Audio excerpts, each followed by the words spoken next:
Welcome to the Let's Get Vulnerable podcast. I'm your host, Dr. Morgan. Today's episode is all about the things that you quit doing once you become securely attached. I think this is a helpful episode because if I think back to when I was in the middle of my healing journey, still showing up with disorganized attachment, still really not having the outcomes I wanted in dating and really struggling, I just didn't even know what it looked like to be securely attached. I didn't have the identity of secure attachment. So I was thinking about this episode as something really, really helpful for you as a guideline of, hey, these are the things that you no longer do as the securely attached identity version of you.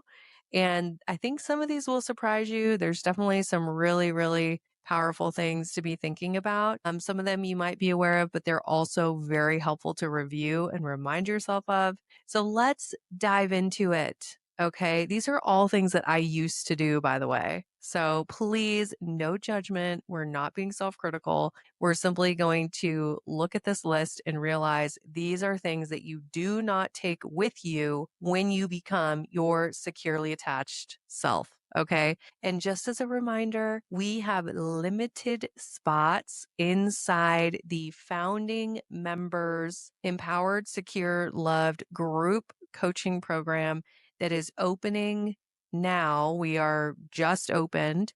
And this program is taking everything that I have learned in terms of all of my experience of coaching over 700 people to become securely attached. And there's some really exciting improvements that we're doing. This is just an incredible time to do this work, not to mention who wants to go into summer repeating their same old dating patterns? What if this can be the summer that you are showing up securely attached, confident, and actually having fun in your dating life so that you can finally attract that emotionally available partner that you deserve, right? So don't wait. Go apply to the program.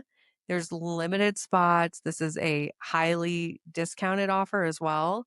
And all you'll have to do is mention founder on your application call, but you can go through that application process. It takes about 5 minutes. Just click the link in the show notes. So let's get into it. Here's the first thing that you will no longer do when you are showing up as your securely attached self in your dating life. Okay. The first thing is this. You will stop trying to prove your worth. For a lot of people, this is an unconscious thing that you do. You don't even realize that you're doing it. It can be subtle. It can be in the way that you talk about yourself, in the defensiveness, in the not willing to be vulnerable about things you struggle with or sharing your flaws, right? If you're showing up with an insecure style, anxious, avoidant, or disorganized, unconsciously, there are ways that you're trying to prove your worth. When you become securely attached, you are fully aware of your worthiness. It is an embodiment. You feel it in your bones. You feel it in your nervous system. You're no longer trying to prove that you're worthy of love. And I think this also goes really nicely with understanding securely attached behaviors. When you're not trying to prove your worth, that means that you're no longer self-abandoning. You're not over giving. You're not doing people pleasing. You're not trying to earn someone's love, right? You're showing up as your full authentic self and you're being open and honest about what your needs are. And you're not over giving anymore. All right, moving on. Number 2, the second thing that you stop doing. This is going to be really important for my anxiously attached folks out there. You stop seeking constant reassurance. You trust yourself. You trust your partner. You trust the relationship. If I'm seeking constant reassurance, right? It's this sign of I only feel as good as my last interaction with my partner. I'm never able to fully relax in the relationship. I'm kind of walking on eggshells. I'm waiting for the other shoe to drop. I need my partner to tell me, oh, I love you. Let's make this work together. I'm constantly needing reassurance. For some people, this can be physical. I know for me, in the past, I would really want the person to hold my hand, or I would really want the hug, or even really craving sex, not as a physical need, but as a reassurance tool. This was definitely rooted in physical needs for me as well. And when you're seeking that constantly from someone, what does it do? It can make that person feel like no matter what they do, they don't give you enough, or that they're not good enough in some way. And it can really throw off the secure attachment, right? If you're constantly needing reassurance, it doesn't allow the relationship to build that secure, solid foundation, right? It's like there's this lack of confidence in the relationship. So when you become securely attached, you trust yourself, you trust your partner, you trust the relationship, you trust the connection. And yes, you're still asking for reassurance when you need it, but it's not constant. And you're also able to give yourself the reassurance that you used to only be able to get from a partner. All right, moving on to number 3. The third thing that you stop doing, you stop over analyzing communication. Oh my gosh, can we just pause for a second? How many of us have spent the entire brunch with our girlfriends poring over the text messages and saying, well, I said this and then he said that. And I said this and then it took him 7 hours to get back to me, right? Like so much wasted energy over analyzing communication. You stop doing it. You're no longer over analyzing it. You're open and honest about how you feel, what your needs are, what comes up for you, and maybe what your needs are in communication. But you're not going to sit there and come up with a whole dissertation based on the way that somebody is texting you.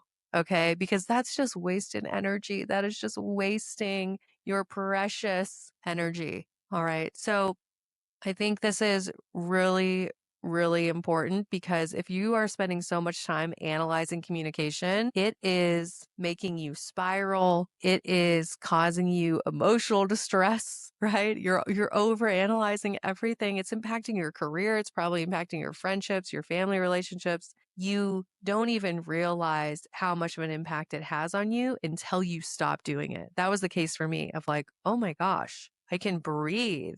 I'm not in this fight or flight mode. My nervous system is not constantly dysregulated, looking at my text messages, waiting for the next text to come in, right? You don't even realize how big of a deal this is. Like once you stop overanalyzing, it will completely change the way that you date. The fourth thing that you stop doing is you are no longer avoiding hard conversations. I think when you have an insecure attachment style, whether anxious, avoidant, or disorganized, hard conversations send your body into fight or flight mode. They make you believe that the relationship is ending, and you avoid them because you don't trust yourself to handle them. You don't trust yourself to be able to navigate what comes up in the hard conversation. And you have a lot of stories about what could possibly go wrong, right? So when you become securely attached, you're no longer avoiding these hard conversations. You're no longer putting things off, right? Which then in turn will make the conversation so much easier and so much better and make your relationships better.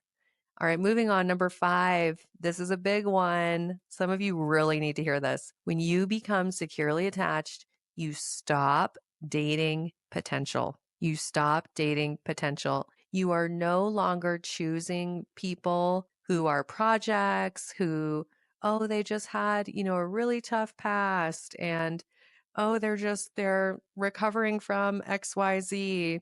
I posted something on my stories asking you guys, like, what are you no longer doing in relationships? One of the things that was posted, and there was a few of them, you guys said you're no longer dating people with active substance abuse. That's a perfect example. We're not dating people that don't have emotional availability based on things that they're struggling with in their life, right? So you're not dating potential. You are dating people who have the emotional capacity, the emotional availability, the emotional intelligence, the secure attachment, the desire to build a relationship. You're dating people who are ready now, who, if nothing changed about them, you'd be ready to be in a serious relationship with them for the long term. Not, oh, if only XYZ, and then I'd be ready to be with them. No, if nothing changed about them, you would say, yep, this is my person. That's who we're dating. Okay. Number 6, let's move on. You stop confusing intensity for connection. As a securely attached person, you realize, yes, chemistry is important. Yes, I want to enjoy the banter. I want the butterflies. I want the little giggles, and I want to feel the connection. And I'm going to look for, how does this person make me feel? Do I feel emotionally safe? Do I feel like this person is emotionally attuned to me? They are curious about me. They're tuned into what my needs are.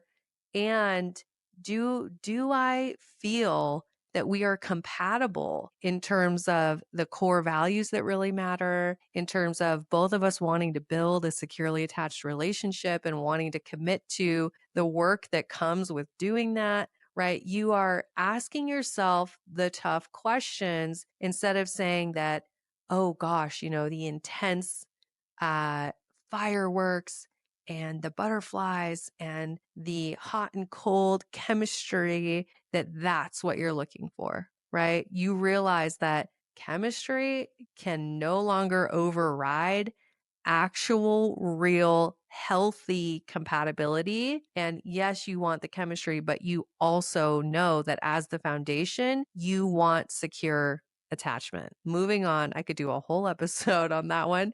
Moving on to number 7. All right, the number 7 thing that you no longer do when you are securely attached, you stop abandoning yourself. You realize that as a securely attached person in a secure relationship, you get to become more of who you really are inside of that relationship. That being in a secure relationship allows you to take more risks, go after what you want to do in your career. It allows you to prioritize the things that are really meaningful to you, to have that secure base, knowing that you've got somebody who has your back no matter what you do, right? It's allowing you to actually become more of who you really are instead of abandoning yourself. You're not changing all of your hobbies to be your partner's hobbies. You're honoring the things that really matter to you, right? And maybe there's things you're learning that are new, but it's not because you're abandoning yourself. It's because you're curious and you're open to growth with a partner. It's not because, oh, I have to be somebody different in order to be loved, right? You're prioritizing your needs. You're having boundaries. Boundaries feel easy because it's your natural state. You're secure, and you are prioritizing a calm nervous system and whatever you have to do to maintain that. All right. Number 8, you stop staying for crumbs. You learn to leave a relationship sooner if it's not secure. If it's not in alignment with what you want, you leave sooner because you have abundance mindset. As a securely attached person, you know you are a highly valuable partner. You know there are so many people who would be excited to date you, to build a life with you. You're no longer staying for crumbs. You know in the relationship, you want the whole meal. You want the 10-course meal. You get to have the whole thing. So you would so much rather be alone because you love the relationship you have with yourself. You would so much rather be alone than be with somebody who is not in alignment with what you want. Someone who maybe can't give you the reciprocal investment that you're providing, right? Reciprocal becomes a no-brainer standard for you. You are not staying in relationships where your investment is not being met. All right, number 9, you stop over romanticizing the past. Oof, this is a heavy one because when we have an insecure attachment style and we still have a lot of past relational trauma, it's so common to get stuck on past relationships, to replay them over and over, to wonder about your ex, to even blame yourself maybe for things that, oh, if only I'd done XYZ, maybe it would have turned out differently, right? It's so easy to romanticize the past relationships. When we are securely attached, we see the past relationships for what they were. We understand that we contributed to the relationship ending, and so did our past partner. We understand it. And we know exactly the reality of what happened in the relationship. We take ownership for the role we played, and we acknowledge the role that our past partner played. And we realize this: if it was meant to work out, it would have. If it was meant to work out, it would have. Okay. And there's a reason why you're not together. And I think having that closure, being able to close that door on the past, it's something that the securely attached person does because they've forgiven themselves and they've forgiven their past partner, and they know that what is coming for them is so much better than any relationship they've had in the past. Now, I already know some of you are going to say, but Dr. Morgan, you are with your fiance and you guys dated 10 years ago. You had a 10-year break from when you first dated to then when you got back together and now are engaged and getting married. I hear you. I hear you. I will say this: there are rare exceptions where there is someone from your past where this is an important nuance, okay? There was not irreparable damage that was done. You broke up because maybe it was timing, because people had to work on themselves, okay? And then if you do somehow find each other again and you both have worked on yourselves and you have the capacity and hopefully the timing is better and you are showing up as different people, then yes, sometimes, very rarely, you can reunite with someone from your past and you create a new relationship. It's not the old relationship dynamic. You both intentionally build a completely new relationship dynamic. If you looked at my fiance and I in 2011-ish, it would be irrecognizable from the type of relationship we have now. Okay. So I will say it's a rare exception. Most past relationships need to have the door lovingly closed on them entirely so that you can make space for the relationship that you deserve. If you're holding on to the past energetically, even unconsciously, you're not fully making space for the relationship you deserve. Okay. And then finally, this is important. This is a nuance. And actually, I'm going to dedicate this one to a client of mine that's kind of struggling with this. And I just know how hard this is. I remember the day that I got this, and it was like something I felt in my body. It's really hard to get. You can get it intellectually. It's another thing to get it in your body. Um, this is the thing that securely attached people stop doing. They stop making love the goal, the goal.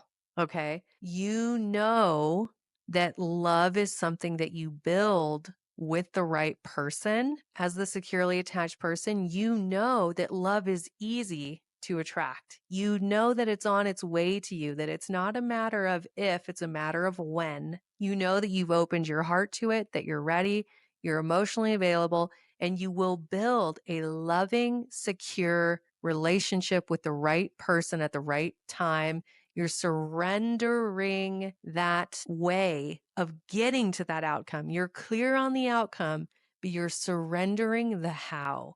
You're no longer holding so tightly on making it happen. There's a lot of you out there who unfortunately have found yourselves gripping so tightly to this outcome that it's causing you pain, that it's causing you to not be able to relax in your dating life, to not be able to show up with ease and flow and fun and show up as your secure self because you want the outcome so, so bad. You're gripping it so, so tightly that you're controlling the how. You're in control. Control comes out of fear, fear that it won't happen, right? You want it so bad. You want it to happen. You're just trying to control. So part of becoming securely attached is surrender. You know, you don't have to chase it. You don't have to make it happen. It's on its way to you and you're surrendering.